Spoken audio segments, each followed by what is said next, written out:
Okay, next topic, expectation. We're done with chapter 4. Congratulations.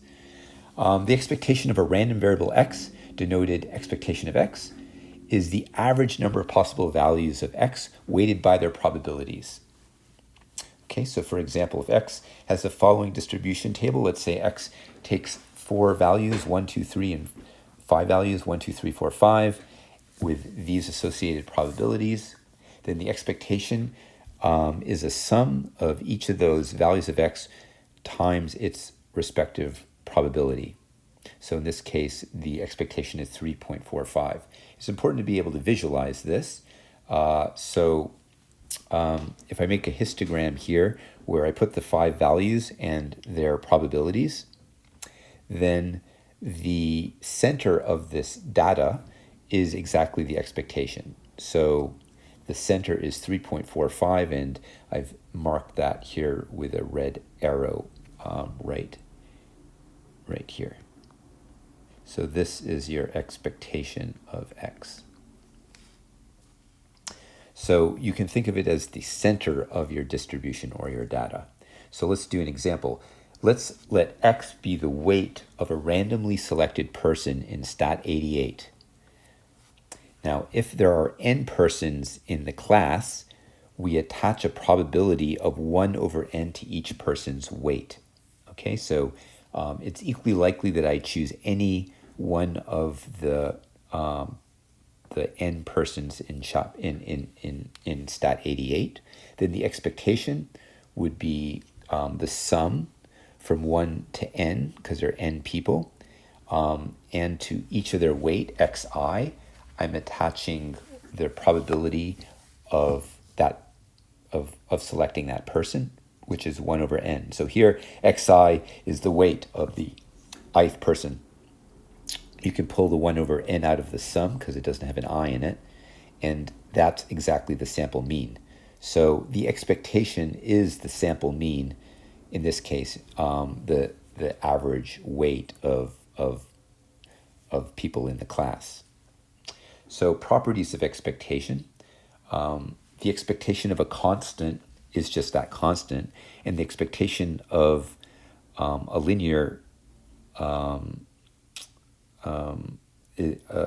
expectation of, let's say, ax plus b, where a and b are a constant, is just a times the expectation of x plus b. So that's pretty obvious, really. If everyone in the class has the same weight, then the average weight in the class will be just that weight. So that's the same as the expectation of a constant is a constant. You could just think of it as, if x is the random variable weight, I'm attaching the probability of 1 to that weight. So the expectation is just 1 times a. And if I look at a linear combination of people's weight, let's say 5, to everyone's weight, I'm going to multiply it by 5 and add 10 to it, then clearly the average weight in the class will be 10 times so the average of this new random variable, which I'm saying, so let me just write this down. So let's say that a is 10 and b is 5, right? So to everyone's weight, I'm multiplying by 10 and adding 5. Then the average of that will be 10 times everyone's weight plus 5. So let's do one more example. So let's say that we have this distribution here, okay? And now I want you to find the expectation of x and the expectation of x minus 1. Okay, so shut off this video and do that. Oh, we're back. So we have 4 outcomes, and I'm going to attach the probability to each of these outcomes. So I have 0.2 times 2 minus 2 plus 0.25 times minus 1 plus 0.35 times 0 plus 0.2 times 1. and that's minus 0.45. So now the expectation of x minus 1 using what are called this is the linearity property that I was talking about before. This is just the expectation of x minus 1, because minus 1 is a constant. So that's going to be minus 0.45 minus 1, which is minus 1.45.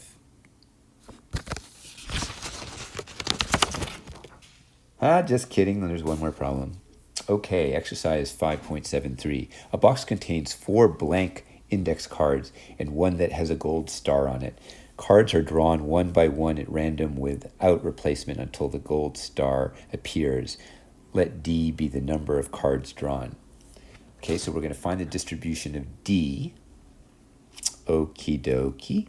So there are 4 possible values for D, 1, 2, 3, and 4. Okay, and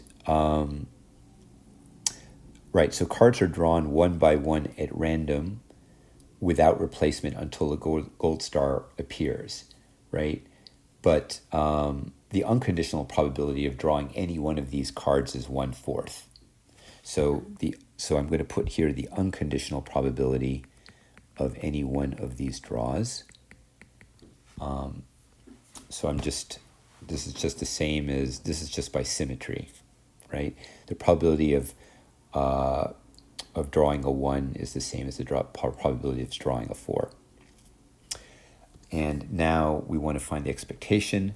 So in fact, I'm going to make a little histogram here. So we have 1, 2, 3, and 4.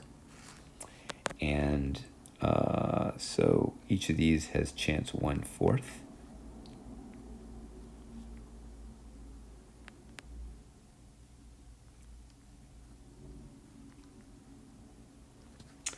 And so I can just visually see here that the expectation is going to be the middle here of my data, which is 2.5.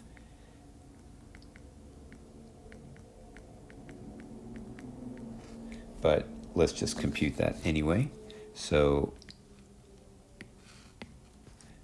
the expectation